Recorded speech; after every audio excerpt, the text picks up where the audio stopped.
Hey everybody, today I'm going to be breaking down some of the stuff in this Dark Imperium starter set and hopefully painting a couple things inside, so hopefully you'll stick around.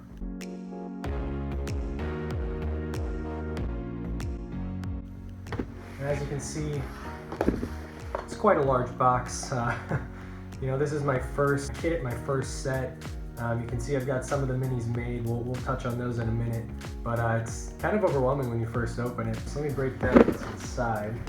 Got tons of stuff in here.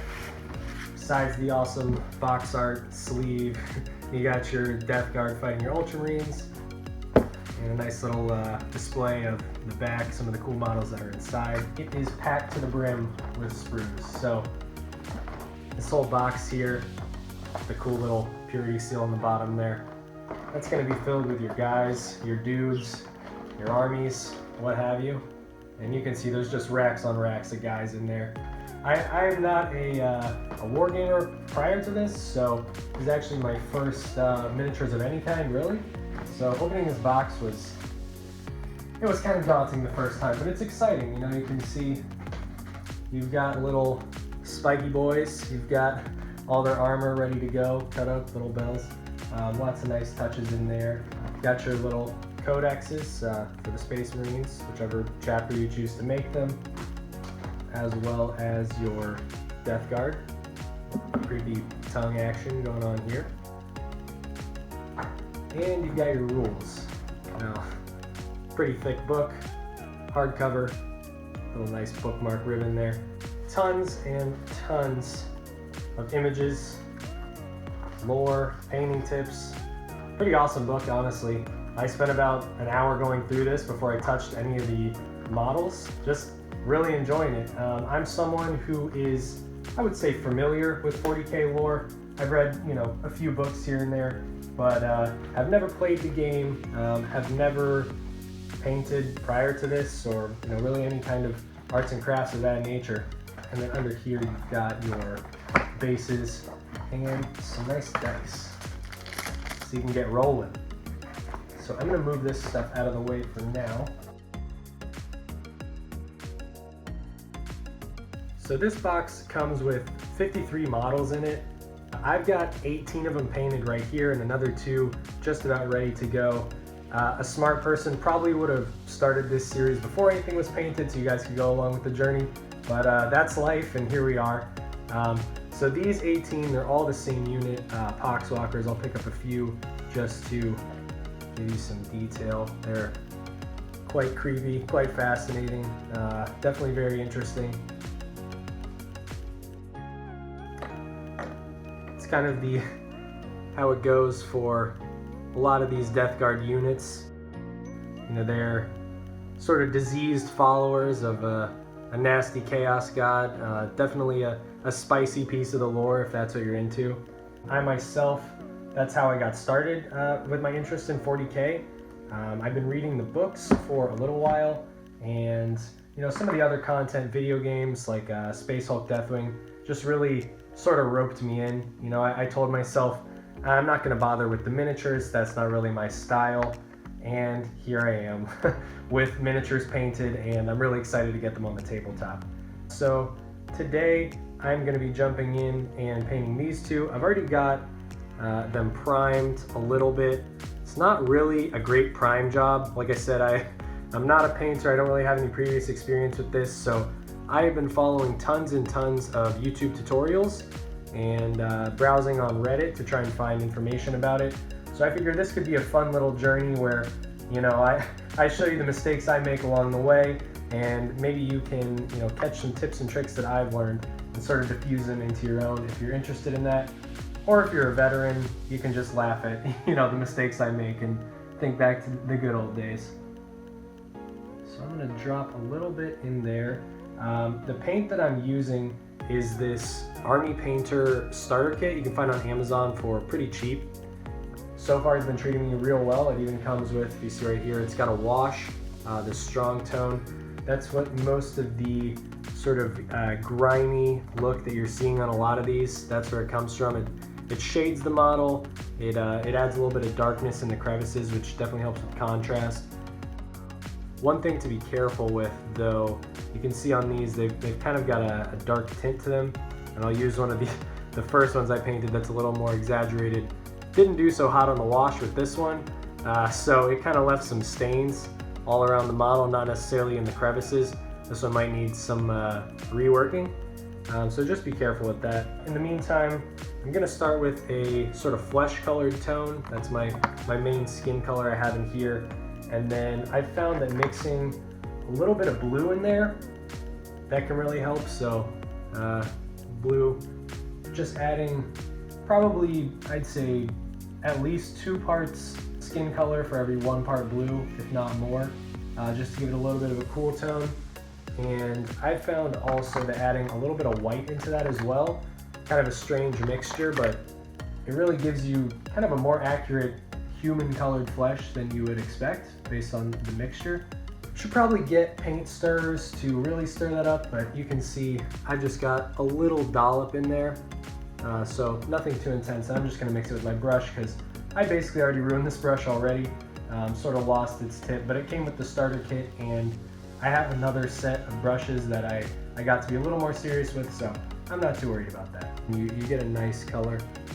One thing that I will mention is I'm using sort of a makeshift wet palette. If you can see in here, this is Tupperware. I've got a layer of paper towels and a layer of parchment paper. That's what they call it in the United States. I believe it's called something else overseas. And I've just added water on top of that to kind of soak it. And there's even a few little drops of water in here that did not soak in all the way. And I find that really helps for kind of thinning your paints on the go. That's still a technique that I'm trying to learn. But I found that just getting the paint you want and putting a little tiny dollop of water on there, it really helps it flow into those cracks and crevices.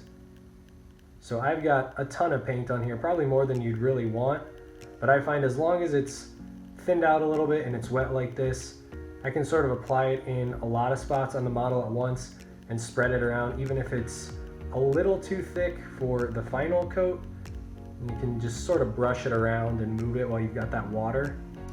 So I am just going to be spreading this coat to all of the places that look like they'd be skin colored to me. You know, these guys are kind of rotting, diseased, disgusting carcasses, but we'll add in the shading and tones that make them look that way a little later. But since they were people once, or at least most of them were, I think, I like to start with a nice sort of normal human color and then work my way into being more disgusting. I primed with white. I read a lot of, you know, opinions online about what you should use to prime with. Should you always use black? Should you always use gray? In an ideal world, you would prime with probably your main color that you're going to be painting. So I know Army Painter and other companies as well, they offer sort of, you know, primers in most of the colors in their line, or at least comparable colors that would match with them.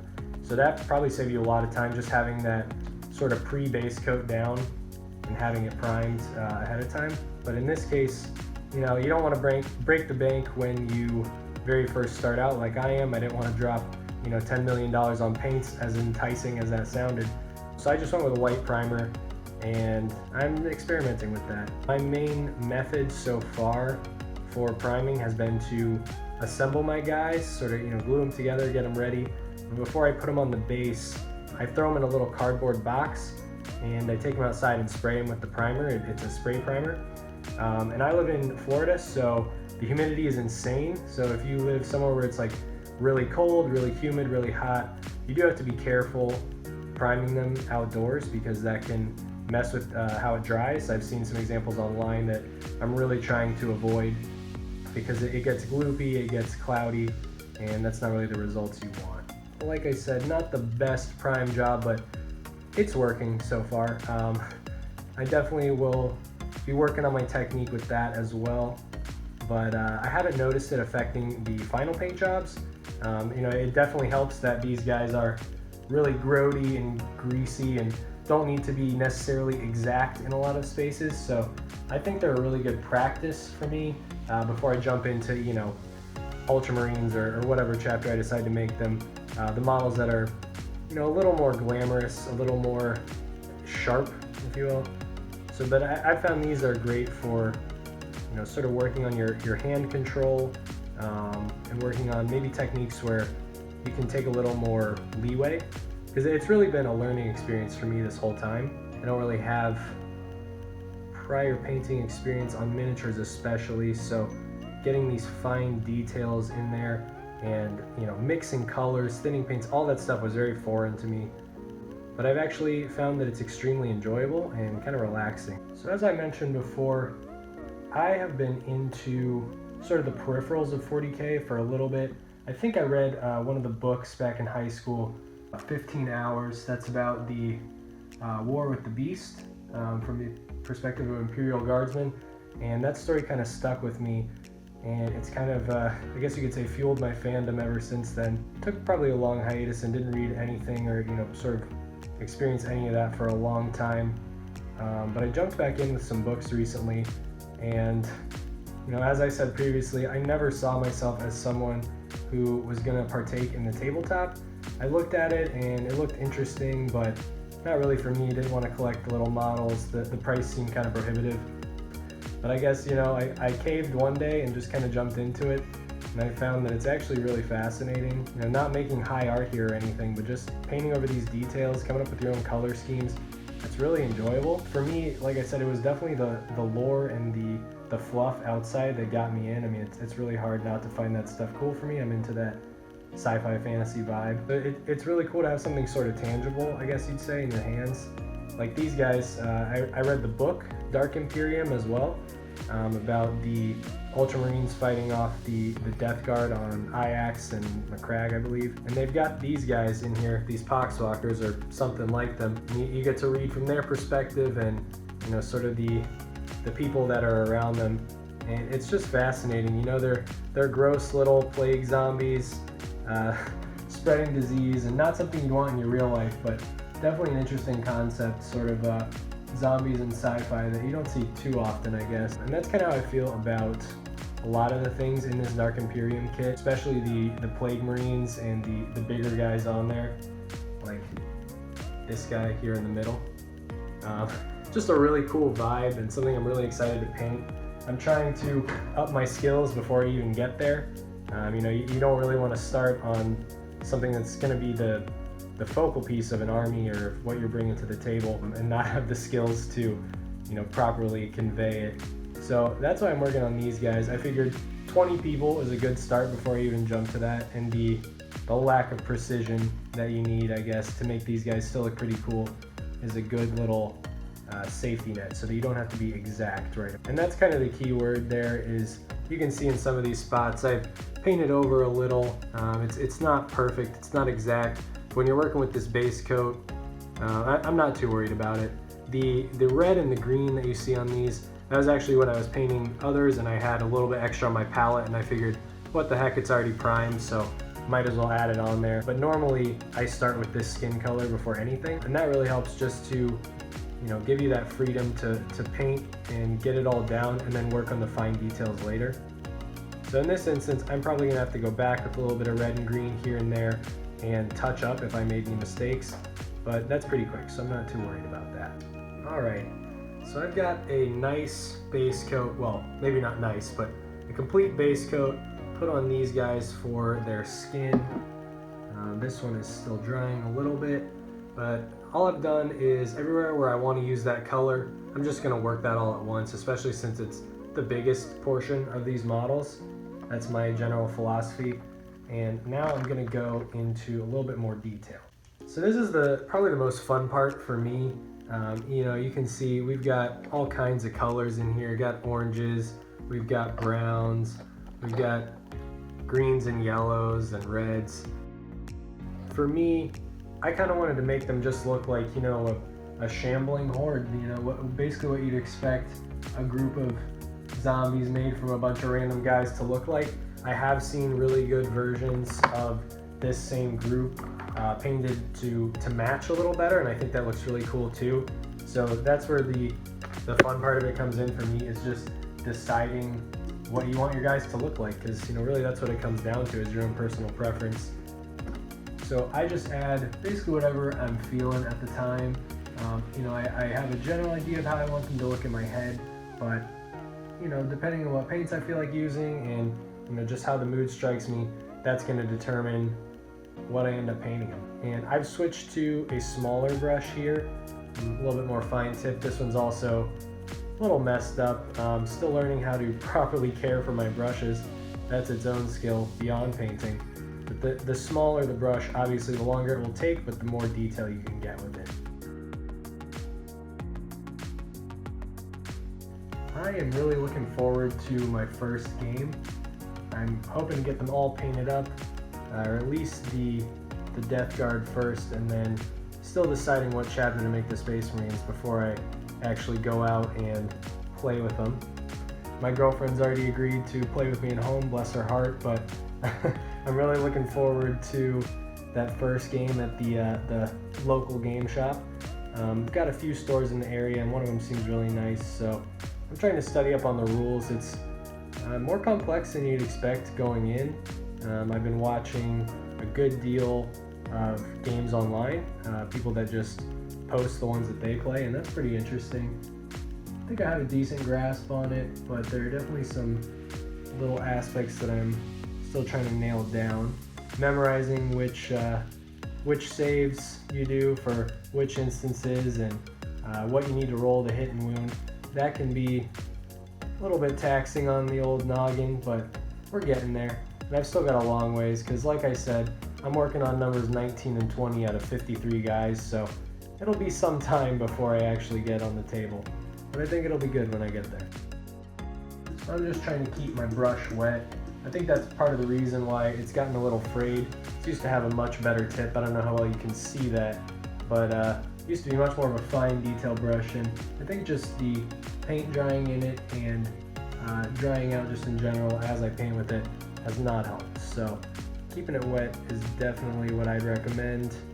Again, not a professional, just learn from my mistakes there. This guy is just about done.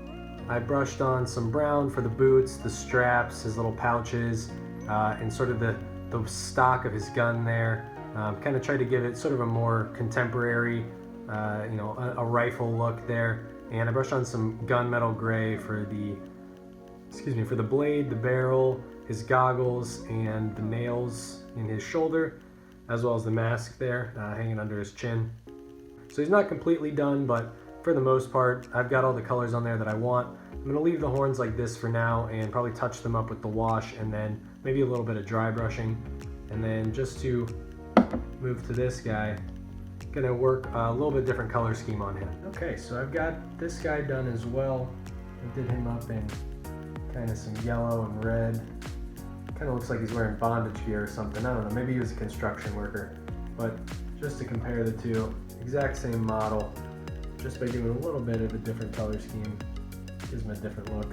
I really prefer that. So now, all that's left really is to wash them. So I'm again using the Army Painter set. And for this, I just like to sort of drip it onto my brush. It's nice if you can dip it. I've got a pot of Nuln oil that you can dip in as well, and that would definitely make it easier, but I'm just gonna brush that on and try and get it in only the crevices. It's nice for these guys, you can have a little bit of it left out on the main skin and it just adds to their nasty look, which I think is great, but you obviously don't want to leave too much. You saw the results of the staining you can do a little bit earlier, and we definitely want to avoid that. I find that this stuff really sticks together, so if I see a big clump of it, I'm going to want to brush that away. You can see in the arms up here, probably going to soak a little bit of that up before it totally dries, but I'm letting it sit there so I can do a nice job of staining it in the recesses to really give it that shadowed look. Not sure if the same applies with the Citadel washes or more traditional washes you can buy.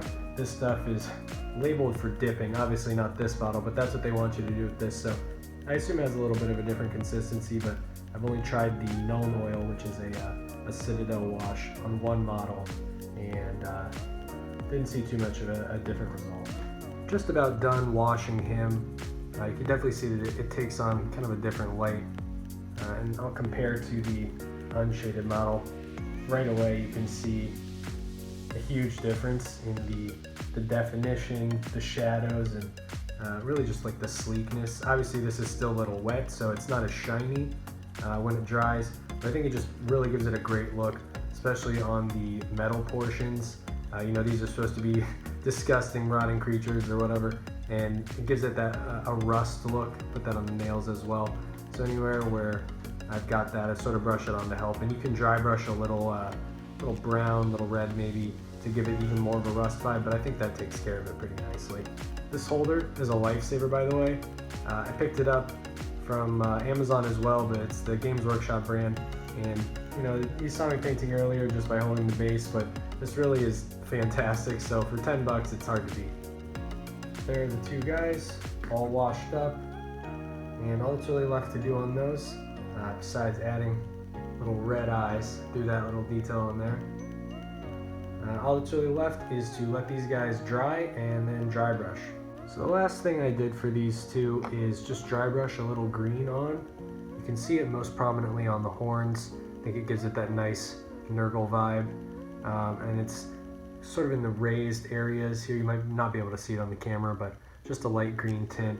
Give another example with this guy, just to add a little bit of a flavor, a little bit of a hint of a color over the paint that you already have. So I think that's a really good effect, especially for these diseased guys you see over here, and it's pretty cool. So those are my guys. First 20 in the bag, only 33 more to go, and I'm going to keep filming as I progress through it, and you know, be giving my thoughts and my techniques, if that's what you want to call them, and hopefully you guys will stick around. So let me know what you think. If I suck, comment that. If you liked it, comment that. Just any feedback's appreciated. Thanks.